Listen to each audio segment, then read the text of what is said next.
Welcome to a video of 10-ish of my favorite skulls. We're going to start with Crazy Eddie. He was my first skull. He was actually a car skull. He probably still has a little bit of, yeah, he has Velcro on him. He did have a cute little hat, but I don't know where the hat went, but it's been many years and he was my first. This is Mr. Key, and you'll see why he's called that in a minute. He is a wonderful quartz skull. You know, not anything immediately stunning about him at first, except that there is this. So this was carved,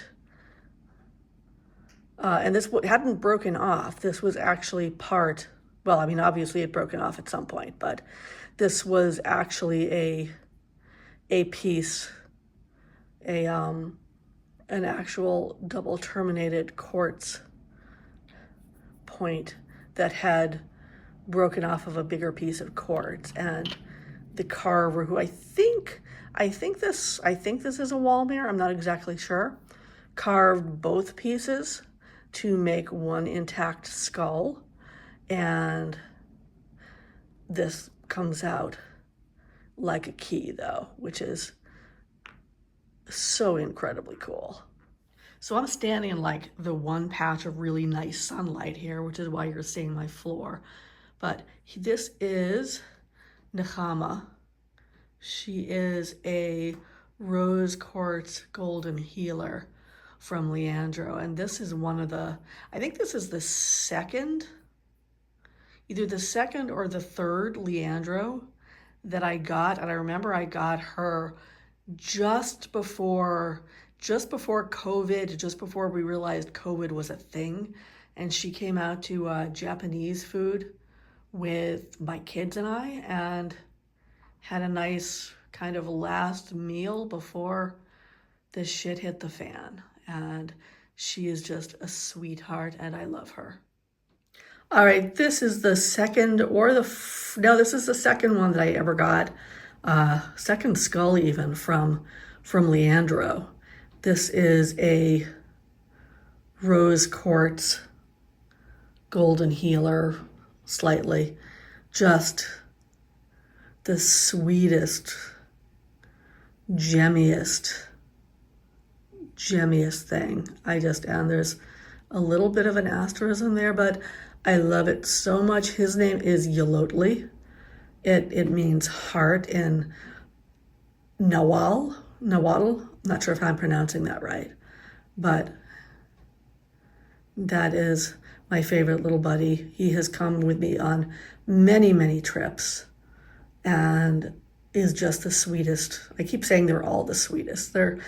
They are, but like this one is not a workout to carry around. This one actually does not have a name other than perhaps Keep Me. We got her, oh my God, this one is actually really heavy and is kind of a workout right now, but this is one that we got a few years ago when we went to Tucson and trying to get like all of the rainbows in this thing. And you can tell it's screwing with the light. It's just so incredibly shiny and amazing. Like this is citrine, a citrine alien by, of course, Leandro. And this is staying with me for the moment. I'll have to figure out her name. I think she's definitely a she, but this one is just like so super stunning. This one does not have a name either. I don't know why. This was a super, super fine. We went to the Jogs show in Tucson, and it's mostly jewelry, but I was walking by this one place and I'm like, wait, what is that? It is actually blue amber. If I could find my UV light, I could shine it on here and it would show up blue. And this thing is just so so, well, not exactly pretty, but just so, so earthy and wise and unusual to find a big amber skull like that. But I quite love this one. This is Mr. Uchu from Hanak Pacha online. I've gotten a lot of crystals there, and their carvings are amazing too. But this one is sort of done in the old like Peruvian style. He has a snake on his head and just so much personality to this one. He is quartz, by the way, with, I believe, like he's got a lapis tongue there. Now this big guy, oh my God, I found him 2 years ago in Denver.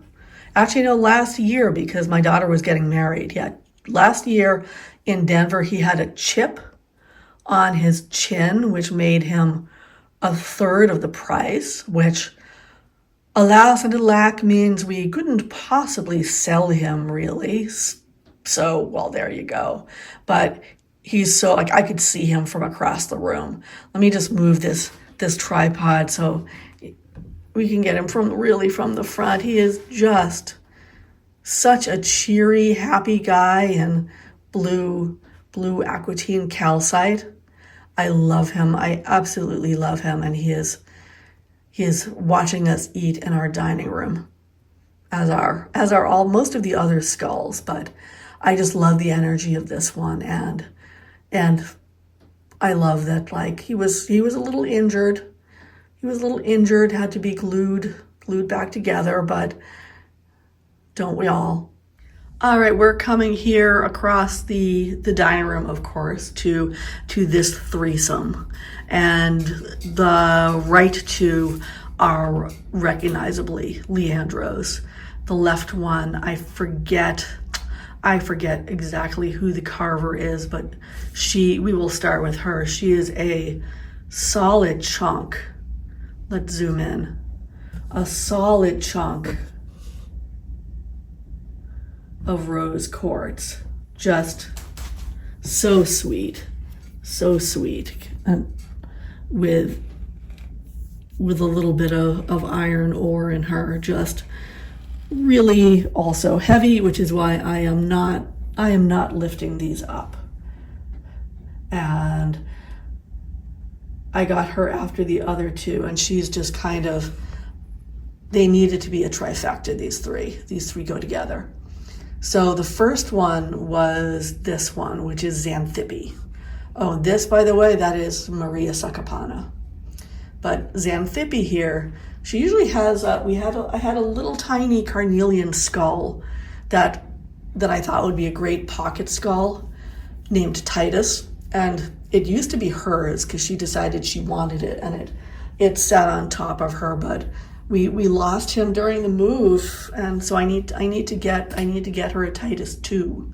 But this is like an old carving from Leandros. You can tell by the eyes. I'm gonna try to lift her up here. Oh my God. Okay. Oh. Well, maybe I'm not gonna lift her up here, but it's got the iron rubbed over it and in the nose. This is labradorite. Yeah, you can sort of get that flash there. Okay, I'm putting her down. Whew, she is really, really, really heavy, but whew, she is beautiful. I got her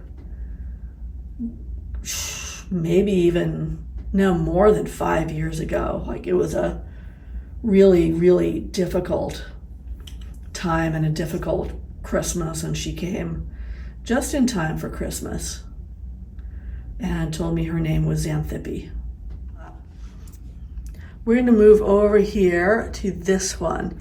This one is super special. This one came to me by the guys at Crystal Cove, Syracuse, who are really, really wonderful. You should find them if you can. This one is an older Leandro.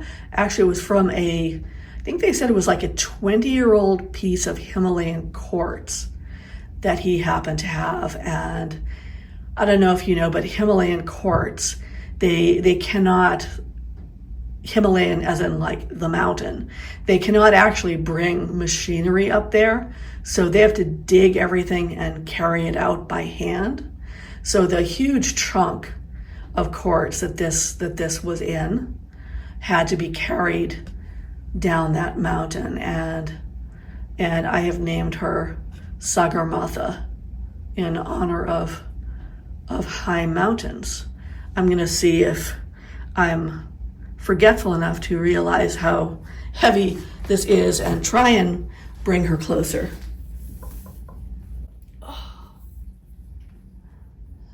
But she is so completely clear, and just aside from her little chin, which does have a rainbow, and there's a bit of a rainbow up there, and now we're going back down.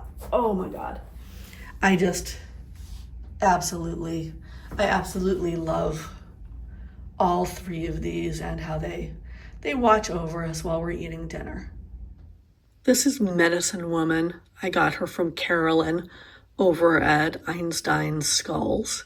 And this one's really interesting because it took me a while to try to figure out, or at least even try and figure out what she's made of. I know it's a quartz, but if we go a bit closer, even closer, you can tell, that's a little too far, it's made from like little chunks of quartz. It's not like solid clear quartz, and it is brownish and goldish. It isn't golden healer, but from what I can tell, it was made from sand, which I think is where quartz comes from, but I get too many books and not enough time to read them. But I think this comes from the West and from the mountains, and she sits on my little witchy medicine table and keeps me company. All right, we're going to come in and see this one. This one is a hematoid quartz, and he is just absolutely amazing with that line of tourmaline over his head. This is the little guy that I keep beside me when I'm writing or sometimes meditating. Like, he's just so full of energy, and yet kind of a protective energy at the same time too. I don't know. It's something about that black. It's like, it's saying like, yeah, we've all been through the fire, but we survived, and in a very cheery way. I love him.